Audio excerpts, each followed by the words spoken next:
Okay, so hey guys, and welcome back to another predictions video. And in today's video I'm going to be predicting the Gonzalez versus Zapata fight. If you are new around here though and you haven't yet subscribed, please do so. Like video if you do need like video, and let's get straight into it. So going into this fight, Gonzalez is 27-3-1 with 14 KOs, and Zapata is 14-1-1 with 5 KOs. This fight is for the WBO World Light Flyweight title. Gonzalez's last fight was a win via unanimous decision versus Iwata, and Zapata's last fight was a draw versus a VR.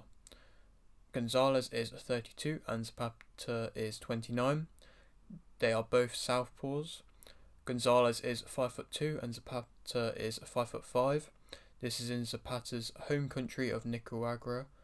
I hope I pronounced that right. I don't think I have. Gonzalez's losses have come versus Tanaka in 2019, Alvarez in 2016, and Segura in 2013.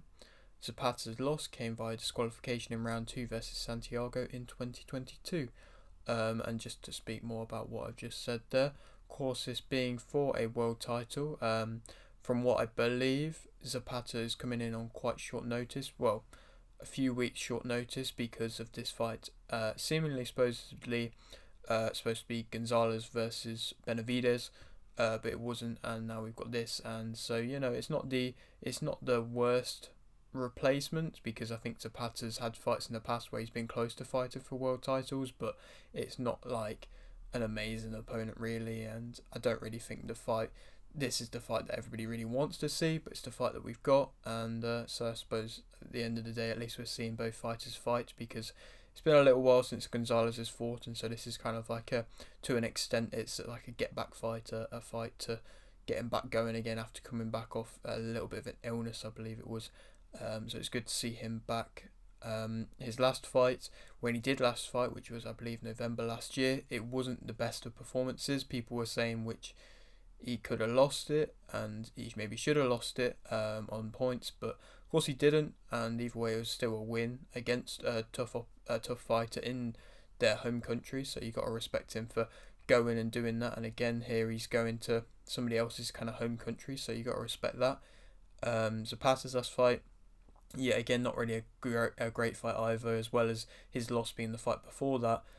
Neither of them are really coming off the best of most recent performances.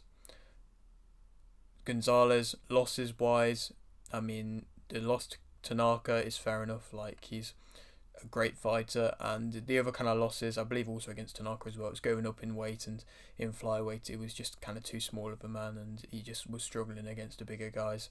Which, to be fair, he's the smaller guy for this as well. Maybe he's more used to it now, but he still is the smaller guy. And I mean, they're both southpaws. That could play a factor. I know Gonzalez isn't really especially fond of southpaws when he fights them, and it's majority of his losses, I believe a few of them, at least a couple of them are, against southpaws. So this is another thing which could definitely catch Gonzalez out for this fight. Speak more about the fighters. Gonzalez is a defensively solid fighter, got strong fundamentals, he's well disciplined, he can outbox opponents, he's got a high IQ, he's got great conditioning, he knows how to weather a storm well, he's got good movement, and he will improve throughout a fight.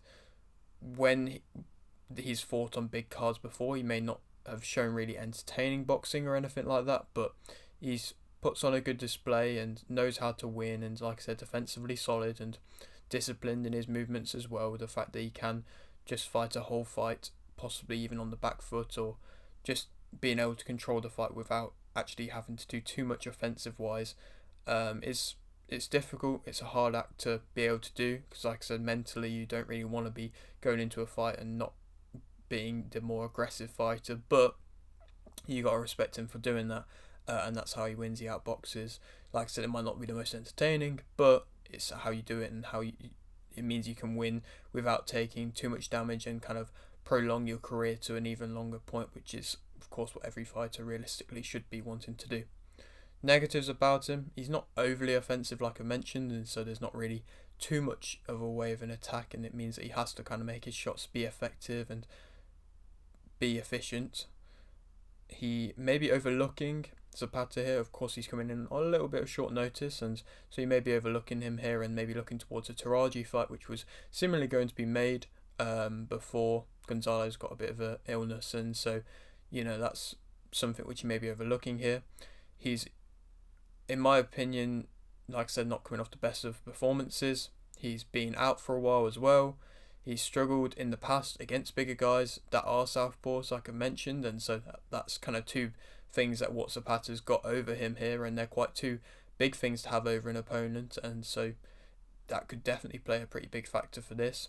And if he ever does kind of get caught in a corner, or if he is just ever wanting to assert himself and go into a war, then there's been definite times shown which he can't really do that, and that is definitely not what he should be doing for this fight, and I'd like to hope that he doesn't do that for this fight.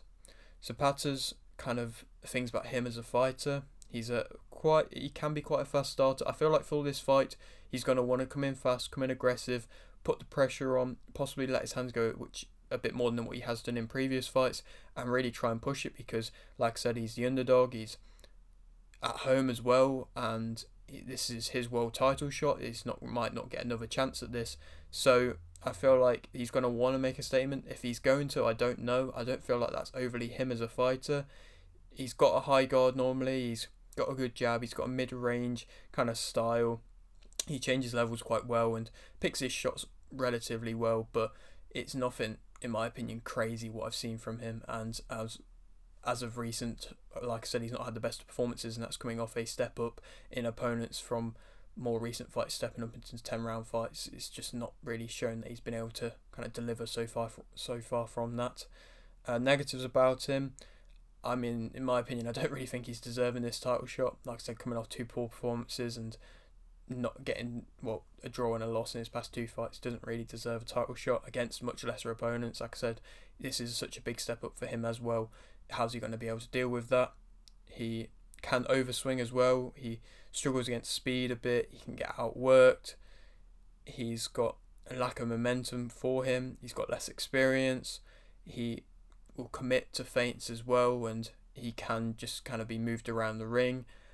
I don't think he's a crazily good boxer, but of course he's got them things there for him which could definitely cause an upset here, and which makes this fight, they're the elements, in my opinion, that makes this fight interesting. I can't guarantee it's going to be the most entertaining of fights, but you never know how things will end up playing out. Gonzalez is the favourite for this fight, and I think that Gonzalez will win via unanimous decision. I think possible early rounds, like I said, if Zapata comes in early, wanting to put on a performance and wanting to prove a point, then he definitely could, and he could possibly upset the odds and catch Gonzalez with some punches, or a punch, or just do something which puts Gonzalez on the back foot or makes him want to not be there.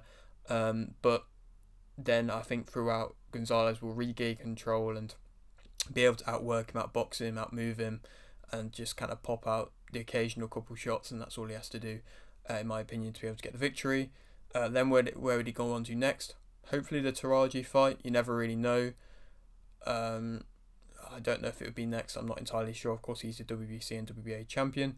Benavidez, the person who's supposed to fight for this fight, could be a possible opponent. Or Yabuki could be another possible opponent as well. He's coming off a couple decent performances as of recent, and so if he's wanting to just keep taking over and not have kind of just under a year out again, then I wouldn't hate either of them two as fighters as well. But yeah, that is it for today's video. Hope you did enjoy. Like the video if you didn't, like the video, subscribe if you're new, and thanks for watching.